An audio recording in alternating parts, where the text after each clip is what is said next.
So hello students, welcome to my new channel, The BioLab. So আজকে তাহলে আমরা ICSE biology class 10 এর প্রথম যে চ্যাপ্টার আছে না, structure of chromosome, cell cycle and cell division, এই চ্যাপ্টারের যে প্রথম পার্টটা আছে যেটা স্ট্রাকচার অফ ক্রোমোজোমস, সেইটা আমরা এই ভিডিওতে আজ ডিসকাস করব। ঠিক আছে? আর কোনো চিন্তার কোনো কারণ নেই, আমি এই পার্টের টোটালটাই স্ট্রাকচার অফ ক্রোমোজোম এই পার্টের কোটাটা আমি ডিটেলসে এই ভিডিওতে ইনক্লুড করব।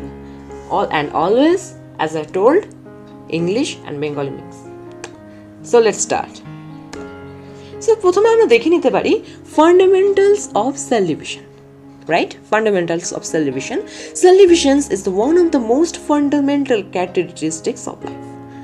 This is the method which enables life to perpetuate generation after generation. আচ্ছা, আমাদের মনে হতেই পারে যে ফান্ডামেন্টাল অফ ডিভিশন কেন বলা হচ্ছে, মানে আমাদের এটা ফান্ডামেন্টাল জিনিসটা কেন আমাদের লাইফের আফটার জেনারেশন কেন বলা হচ্ছে? কারণ it is the most basic and main important thing যেটা আমাদের জেনারেশন বাই জেনারেশনকে মানে ক্যারি করছে from our ancestors to present, যেটা আমরা এখন আছি, তাই না? So this is equally true in the case of simplest organism like amoeba as is in the highly complex ones such as ourselves or the giant-sized elephants or the tall coconut tree. Single celled amoeba যেটা আমরা জানি, সেই থেকে শুরু করে billion sales আছে আমাদের human বিংসের বা হিউম্যান বডিতে, থেকে শুরু করে আরও বড় যেমন giant size elephants, tall coconut tree and many organisms. তার মধ্যে বিলিয়ন সেলস আছে।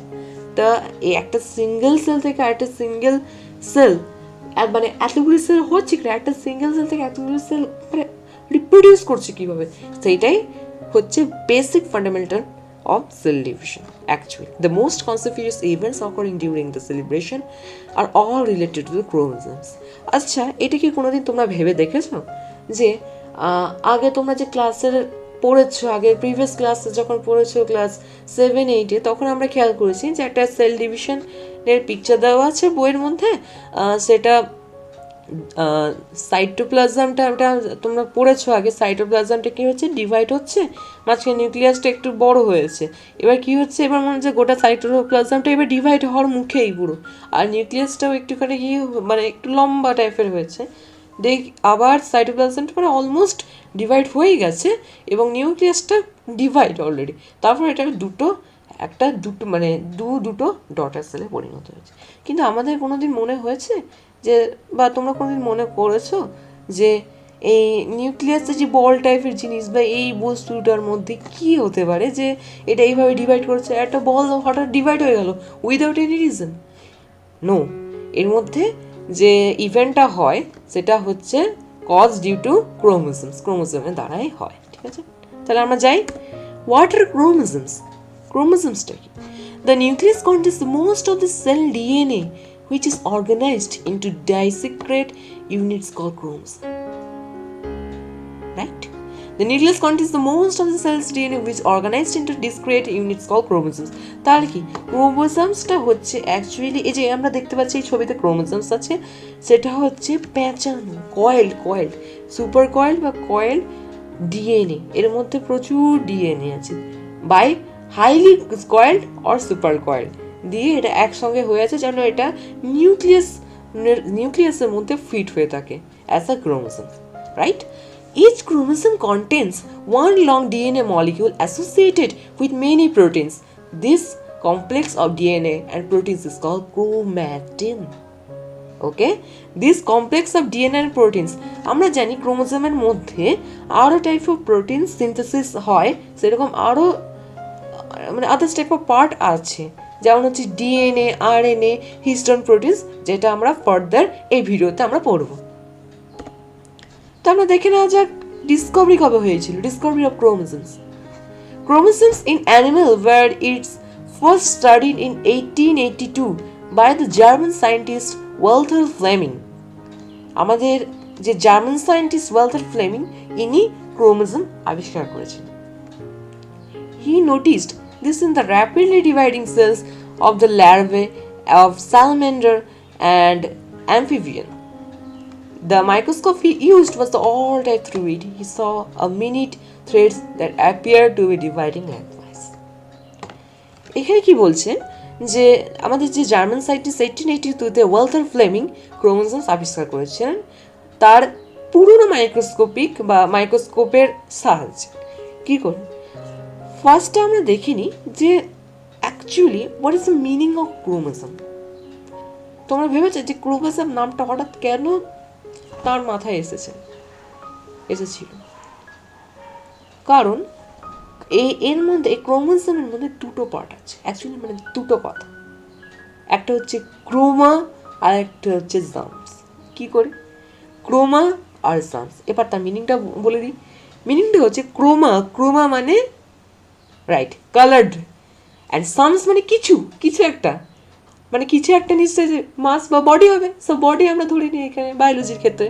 So coloured body, chromosome means coloured body, right? So এই মাধ্যমে এবার কালার্ড বডি কেন বলছে? কারণ যখন তিনি মাইক্রোস্কোপের আন্ডারে দেখেন তখন তাকে দেখতে হতো একটু ডাই ফেলে দিতে হতো, রং একটুখানি হালকা ডাই ফেলে তার বাকি পার্টগুলো ফুটে উঠতো মাইক্রোস্কোপের মধ্যে। তখন যে এটা একটা আলাদা পার্ট, এটা একটা আলাদা পার্ট, এইগুলো সুপার কয়েলড হয়ে আছে, এগুলো সব আলাদাভাবে বোঝা যেত, তখন আইডেন্টিফাই করা যেত, right? So what is the final definition of chromosome? ক্রোমোজোমের ফাইনাল ডেফিনেশনটা আমরা এবার কি বলতে পারি? So it is the final definition of chromosome is chromosomes are highly coiled and condensed chromatin fibers. কিচ্ছু না, ক্রোমোজোমস হচ্ছে হাইলি কয়েলড, বললাম না যে সুপার কয়েল বা হাইলি কয়েল থাকে এবং কনডেন্সড মানে চাপাচাপি ভাবে থাকে, হাইলি কয়েল বা সুপার কয়েল ভাবে থাকে। কি ক্রোম্যাটিন ফাইবার, এই ক্রোম্যাটিন ফাইবারগুলি হাইলি বা সুপার কয়েল হিসেবে চাপাচাপি কনডেন্সড ভাবে থাকে। সেই টাইপ অফ মানে এই জিনিসটাকে বলা হয় ক্রোমোজোমস, ঠিক আছে? এবার আমরা যাই যে ক্রোম্যাটিন ফাইবার বললাম, বাট ক্রোম্যাটিনটা কি? আগেও বলেছিলাম chromatin is the complex of DNA and proteins that forms chromosomes within the nucleus of the cell, right?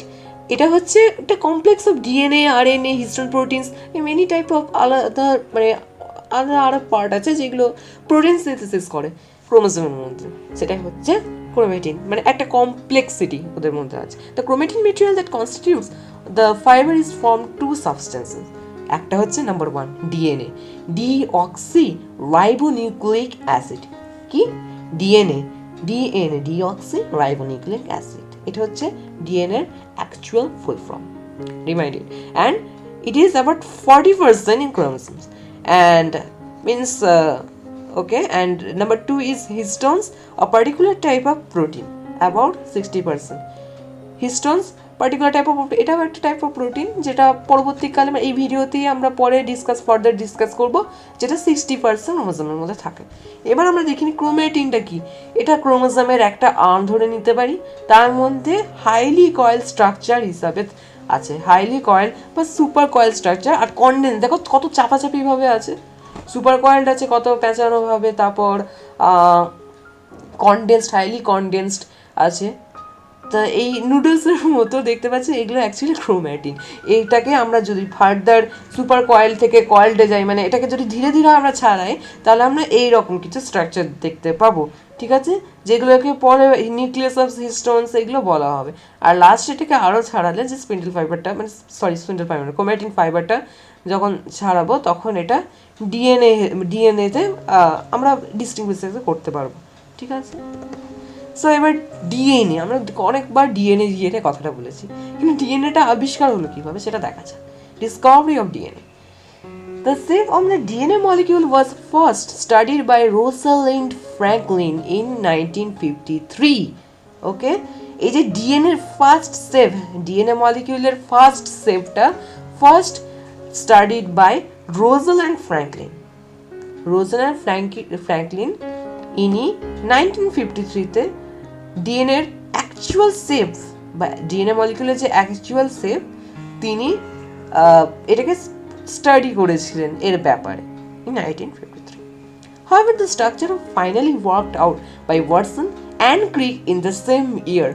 the proposed of double-stranded helical structure of DNA, for which they were awarded the Nobel Prize in 1962. কি হয়, পরে Watson and ক্রিক সেই বছরই তারা এই DNA স্ট্র্যান্ডটাকে মানে actually যে DNA মলিকিউলটাকে study করেছিলেন রোজালিন্ড ফ্র্যাঙ্কলিন, বাট যে ডিএনএ ডবল হেলিক্যাল স্ট্রাকচার বা এই স্ট্র্যান্ডটাকে তৈরি করেছিলেন দুজন মিলে, ওয়াটসন অ্যান্ড ক্রিক, সেই বছরই। তার জন্য তাদেরকে নোবেল প্রাইজ 1962-তে নোবেল প্রাইজ দিয়ে অ্যাওয়ার্ড করা হয়েছিল। সো দেখা যাক এবার ডিএনএ, আসল কথায়। ডিএনএ হচ্ছে ডিঅক্সি রাইবোনিউক্লিক অ্যাসিড। আগে বলেছিলাম ডিএনএ হচ্ছে deoxy ribonucleic acid. A single DNA molecule is very large and hence it is described as a macromolecule. কারণ এটা সিঙ্গেল ডিএনএ যদি আমরা ধরি, মলিকিউলটাকে ধরি, সেটা কিন্তু আদার্স পার্টের থেকে ভালোই লার্জ বা ভালোই বড়, তার জন্য এটাকে আমরা ম্যাক্রোমলিকিউল হিসাবে আমরা ধরে থাকি, right? It is composed of two complementary strands wound around each other in a double helix. এটা কি হয়, মানে এই যে ডিএনএ যে স্ট্রাকচারটা দেখছি, এটা কিন্তু অ্যাকচুয়ালি একটা ডিএনএ ডাবল হেলিক্যাল স্ট্রাকচার। এটা এই মানে ডিএনএটা হয় অ্যাকচুয়ালি ডাবল হেলিক্যাল স্ট্রাকচারেই, এই কমপ্লিমেন্টারি স্ট্র্যান্ডসটা হয় ডাবল হেলিক্যাল স্ট্রাকচার। এই যে ডিএনএ ম্যাক্রোমলিকুল আছে, সেটা ডাবল হেলিক্স স্ট্রাকচারই এটা ফর্মেশন। এবার হচ্ছে কিন্তু সব থেকে ইম্পর্টেন্ট জিনিস, ডিএনএ তো আমরা এই ছবিতে দেখলাম যে এটা একটা ডিএনএ, বাট এই যে ডিএনএর মধ্যে এই পার্টটা কি, এই যে স্পাইরাল পার্ট, এই দিকেও স্পাইরাল পার্ট, মাঝখানে এরকম বার টাইপের, তারপর কালার্ড বার, কেন? নিশ্চয়ই কোনো একটা পার্ট আছে। এবার দেখা যাক in details DNA, what's actually DNA is made of. ডিএনএটা কী দিয়ে তৈরি সেটা এবার দেখা যাক। It is most important in the part of the video. Each single DNA strand is composed of repeating regulated which are made of 3 components. DNA strand actually made of 3টে কম্পোনেন্টের তৈরি। একটা হচ্ছে ফসফেট, পরে বলছি কোনটা ফসফেট, একটা pentose sugar, arrange in লেন্থ ওয়াইজে অ্যারেঞ্জ হয়, মানে কি এবার বলে দিই। এর মধ্যে এই লেন্থ ওয়াইজে পেন্টোজ সুগার আর ফসফরাস, লেন্থ ওয়াইজে এই যে লেন্থলি আছে এটা ইয়েলো কালারের, এই ইয়েলো কালারের সঙ্গে লেন্থ ওয়াইজ এটা অ্যাটাচ বা অ্যারেঞ্জমেন্ট হয়ে থাকে lengthwise, and nitrogenous base attach to the sugar inwards which extends to join by a hydrogen bond, right? The sugar inverse which extends by a joint and a hydrogen bond. কি হয়, এই যে দুটো টাইপের আমরা arrangement দেখতে পাচ্ছি, একটা স্পাইরাল অ্যারেঞ্জমেন্ট দেখতে পাচ্ছি, এর মধ্যে যে এই যে বেসটা আছে, এই বেসের সঙ্গে একটা হাইড্রোজেন বন্ড একটা ক্রিয়েট করে এই যে দুজনের মানে বেসের মধ্যে।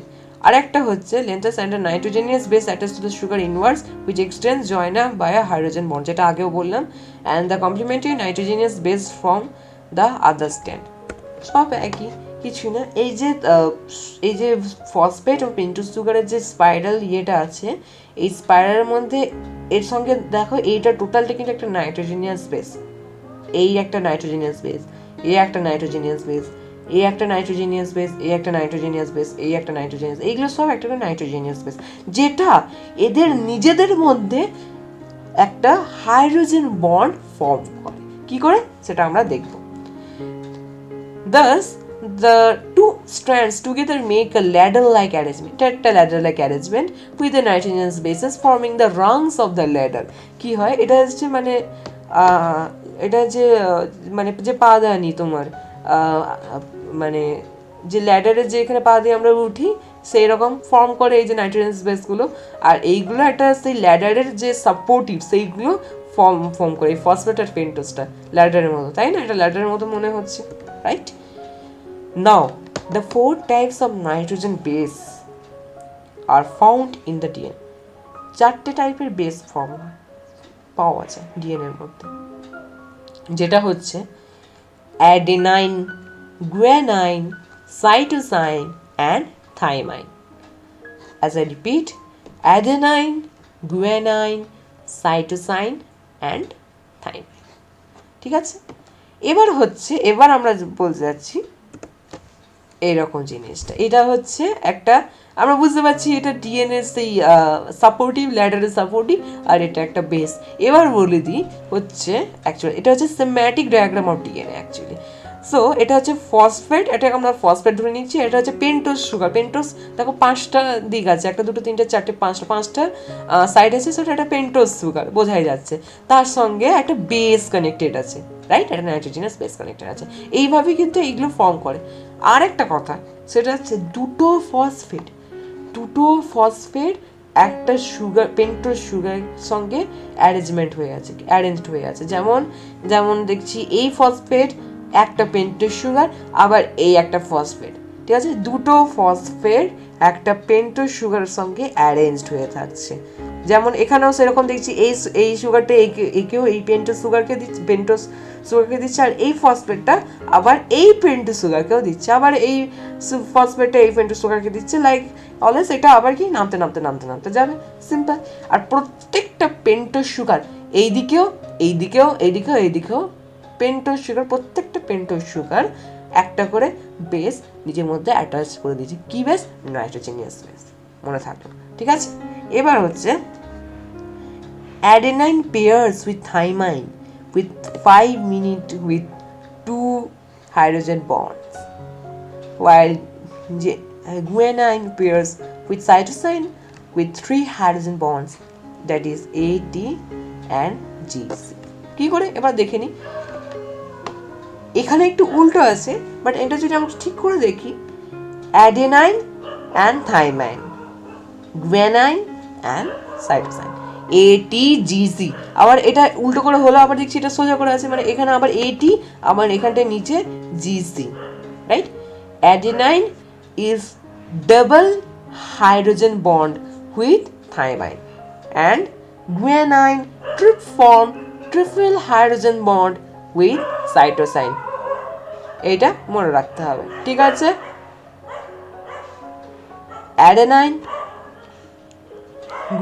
adenine and thymine forms double hydrogen bond, and guanine and cytosine form triple hydrogen bond।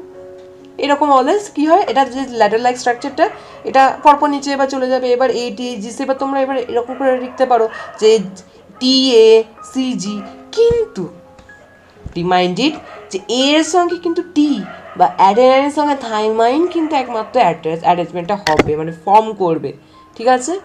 আর জিএর সঙ্গে বা গুয়ানাইনের সঙ্গে সাইটোসাইন অলওয়েজ কিন্তু ফর্ম হবে। তোমরা যেটা এইভাবে রেখো, উল্টোপাল্টা করেও লিখতে পারো, CG লিখতে পারো, TA লিখতে পারো, কিন্তু এ এর সঙ্গে সি বা টি এর সঙ্গে জি সেটা যেন না হয় কোনো, তাহলে স্ট্রাকচারটা, যে ডাবল হেলিক্যাল স্ট্রাকচারটা ডিএনএর ভুল হয়ে যাবে।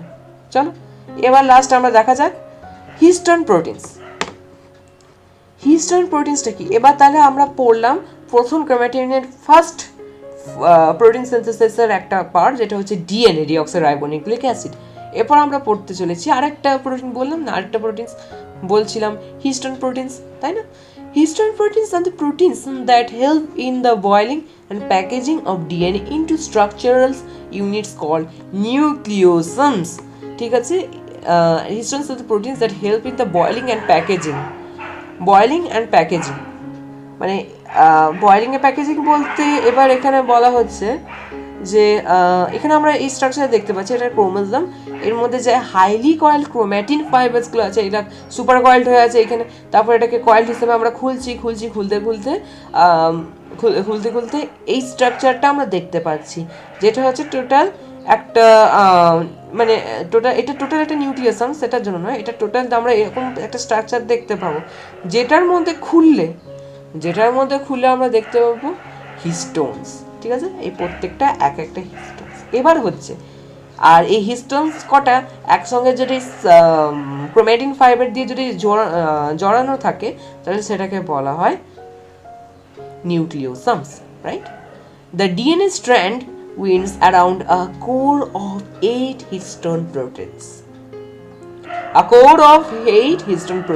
কি করে দেখো, এটা 8টা, 1 2 3 4 5 6 7 8 8টা হিস্টোন বলস, সেটাকে একসঙ্গে ক্রোম্যাটিন ফাইবারের থ্রু কয়েলড হয়ে এটা একটা নিউক্লিওসামে ফর্ম হয়, এর জন্য এটাকে বলা হয় অলসো কল্ড হিস্টোন অক্টেমার। এটাকে এর জন্য বলা হয় অক্টা, আটটা, এর জন্য এই code of 8 histone proteins, so it is also known as histone octamer. Each such complex is called nucleosome.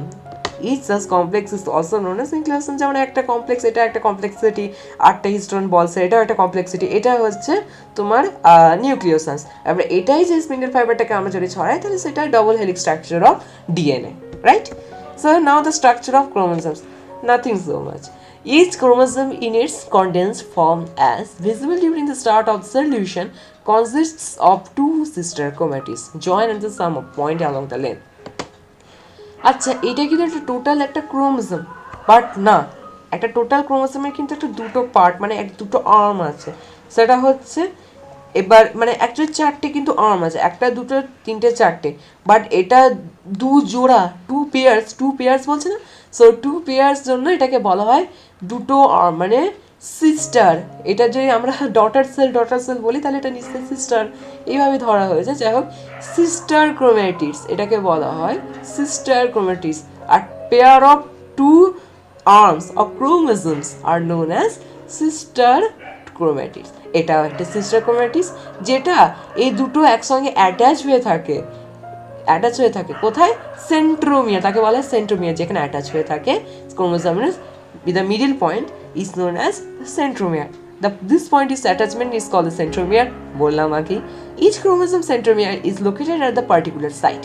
The centromere also serves to attach to the spindle fibers during the cell division. এবার বলছিলাম একবার spindle fibers, chromatin fibers, spindle fibers সঙ্গে একবার মাঝে মাঝে গলিয়ে ফেলছিলাম, sorry তার জন্য। বাট স্পিন্ডল ফাইবারটাও হচ্ছে অ্যাকচুয়ালি যখন mitosis during the mitotic cell division, তখন কি হয় মানে মাইটোসিস, এটা পরে ভিডিওতে আসবো, যখন আমরা নেক্সট ভিডিওতে সেল ডিভিশন আর সেল সাইকেল যখন আমরা পড়বো তখন আমরা বলে দেবো, যেটা হচ্ছে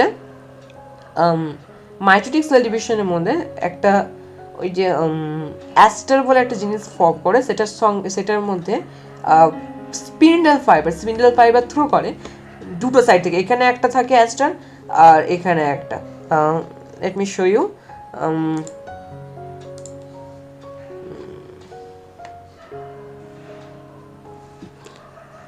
ওকে,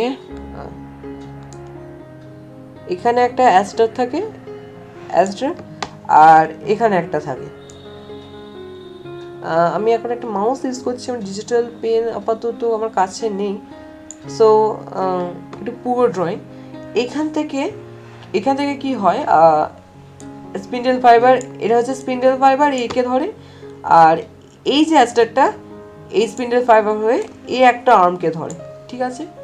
এবার কি হয়, যখন একটা ফেজ আছে, একটা স্টেজ আছে, সেইখানে দুটো কি হয়, এই দুটো রিপালশন হয় দুদিকে, তখন মাঝখান থেকে পুরো এটা ছিঁড়ে যায়, দুয়াতখানা হয়ে যায়, তখন দুয়াতখানা হয়ে গিয়ে এটা আর একটা সেলে ডিভাইড করে। এই জন্যই বলছেন যে নিউক্লিয়াস সেলের মধ্যে দুটো নিউক্লিয়াস আছে, সেই বল দুটো হঠাৎ ডিভাইড হলো, কি করে হলো না, অ্যাকচুয়ালি তখন সেখানে নিউক্লিয়ার যে মেমব্রেনটা সেটা ডিসঅ্যাপিয়ার হয়ে যায়।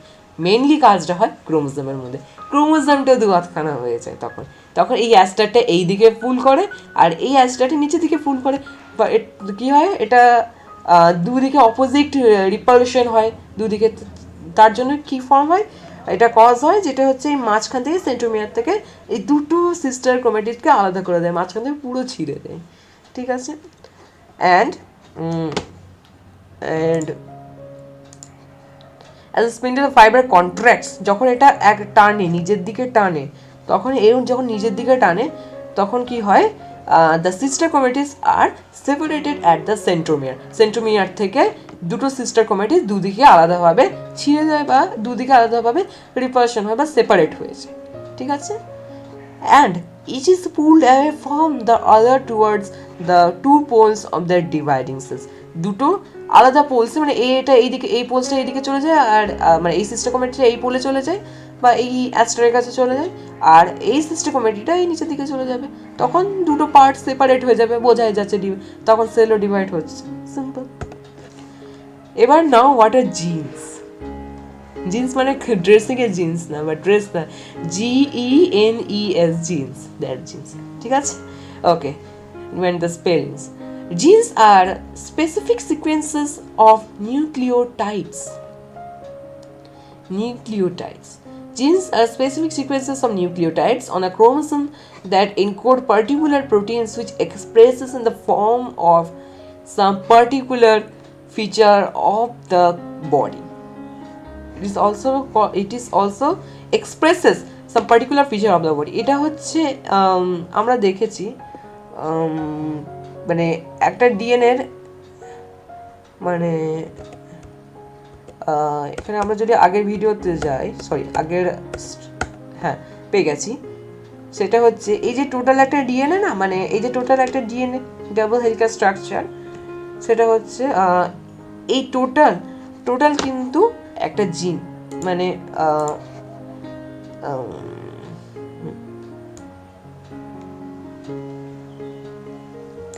এই টোটাল কিন্তু একটা জিন।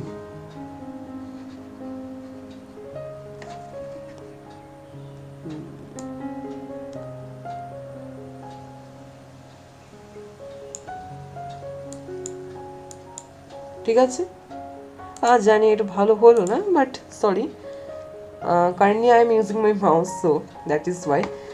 এর জন্যে এটা টোটাল, কিন্তু এই টোটাল মানে এটা আরও তো ডিএনএ এরকম করে বাড়তে যাবে, এদিকে আবার এরকম একটা লেন্থ ওয়াইজ অ্যারেঞ্জমেন্ট হবে, বাট এই টোটাল একটা সিঙ্গেল ডিএনএ মলিকিউলকে আমরা জিন হিসাবে ধরবো।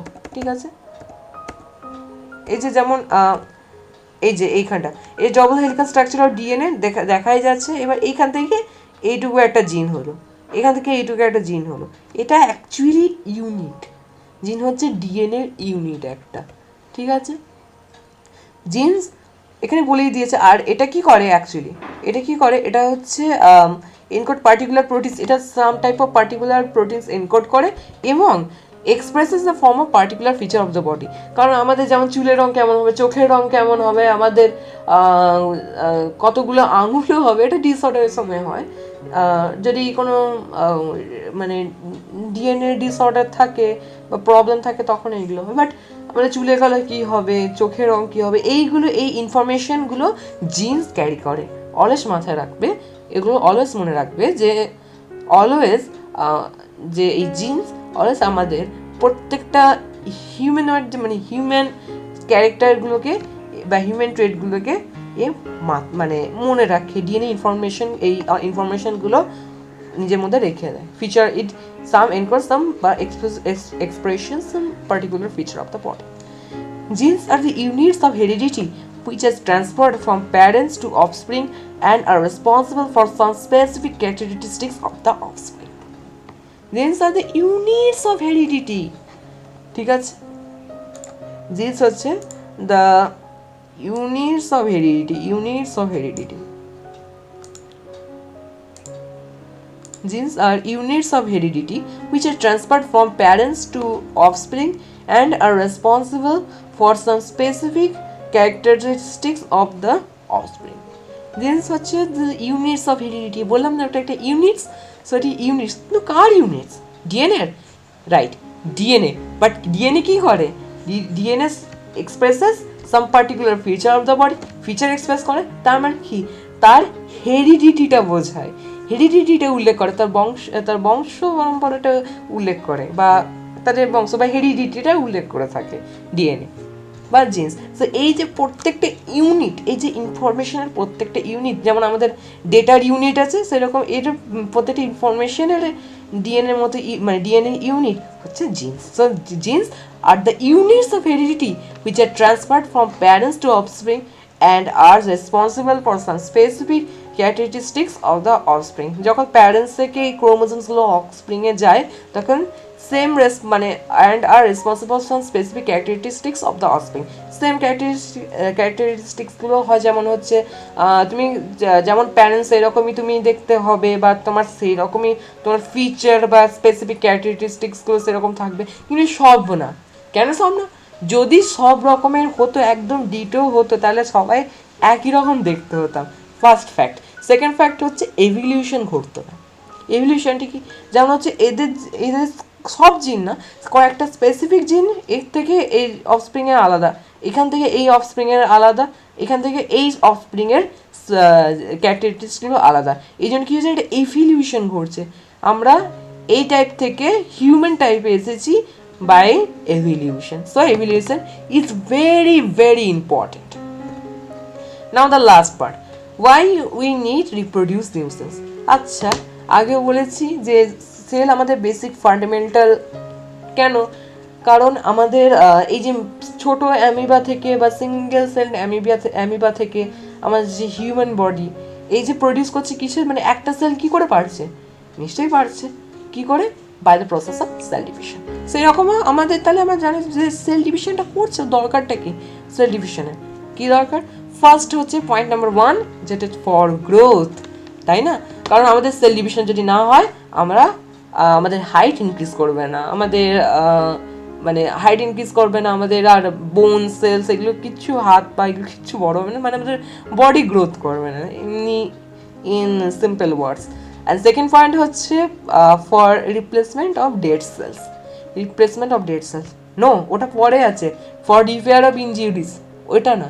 ফর রিপ্লেসমেন্ট অফ ডেড সেলসটা হচ্ছে আমাদের সেলসের, যেমন একটা এক্সাম্পল দিই, সেটা হচ্ছে আরবিসি ডাব্লিউবিসি, তোমরা শুনেছো, যেমন হচ্ছে RBC million RBC red blood cells, বলে দিলাম রেড ব্লাড সেলস বা আরবিসি, এরা মিলিয়ন সেলস ডেড হয়, একটা টাইমে ডেড হয়, আর এইগুলোকে রিপ্লেস করার জন্য নতুন সেলও ফর্ম হয়। যদি না হতো তাহলে একটা টাইমে আরবিসি বা ব্লাড শেষ হয়ে যেত are the human will be dead. Simple. It is very much necessary for the replacement of dead cells, right? And now the third point, for repair of such injuries, that is cuts, cover-ups the gas, broken bones, etc.